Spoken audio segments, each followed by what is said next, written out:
before I start this video, I'd really appreciate it if you guys would subscribe if this isn't the first video you've watched of mine, or if you just like my videos. 99.7% of people that watch my videos aren't subscribed, and it would really help my channel if you guys would subscribe. So let's get on with the video. So this video is going to be, I don't know if I would call them downsides to the Type R, but it's the sides that no one talks about in reviews. There was so much hype for this car, and there was so much kind of built up, like, oh, you need to have this car. It's the epitome of the front-wheel drive Honda Type R heritage. But it's still a car at the end of the day, so it has some downsides. Like, for instance, the gas mileage.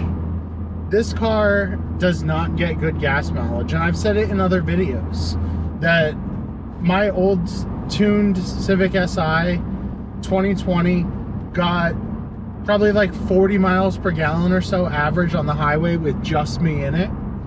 But when you're driving on the highway with the Type R, I'll be lucky if I can keep 26 miles per gallon for the entire drive.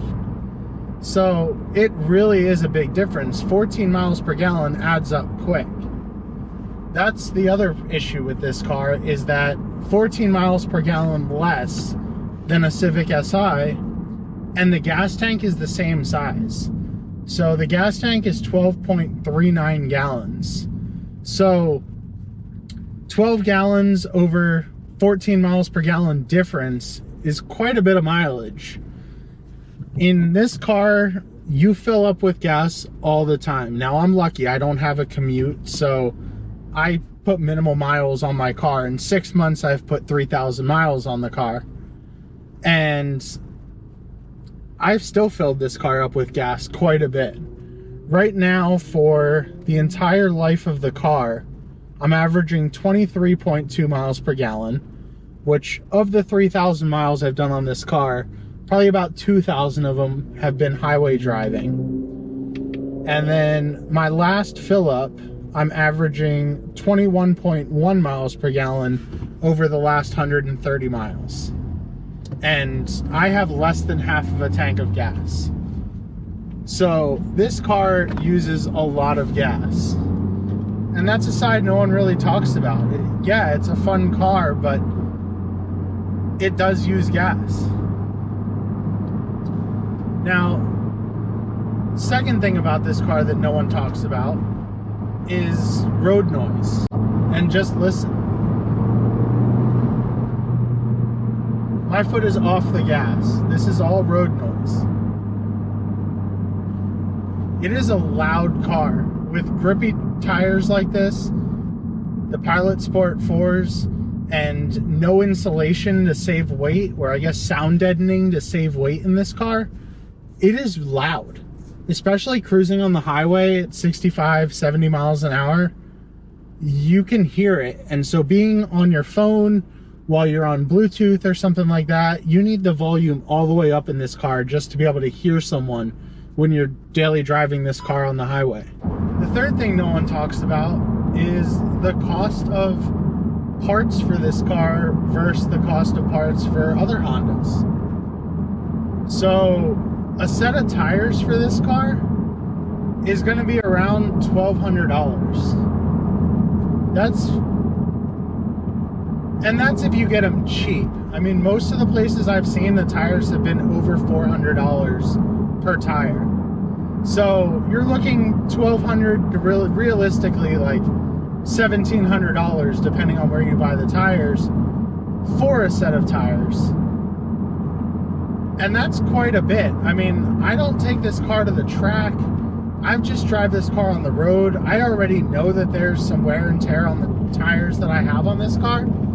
And yeah, I mean, when I do drive this car, I have a little bit of fun. I give it some gas. Rarely do I floor it, but I do drive it a little bit just to have some fun. And you're gonna need to buy new tires with this car, and that's gonna add up really quick.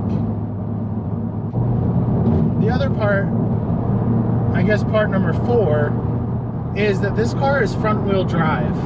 So yes, it doesn't have bad torque steer.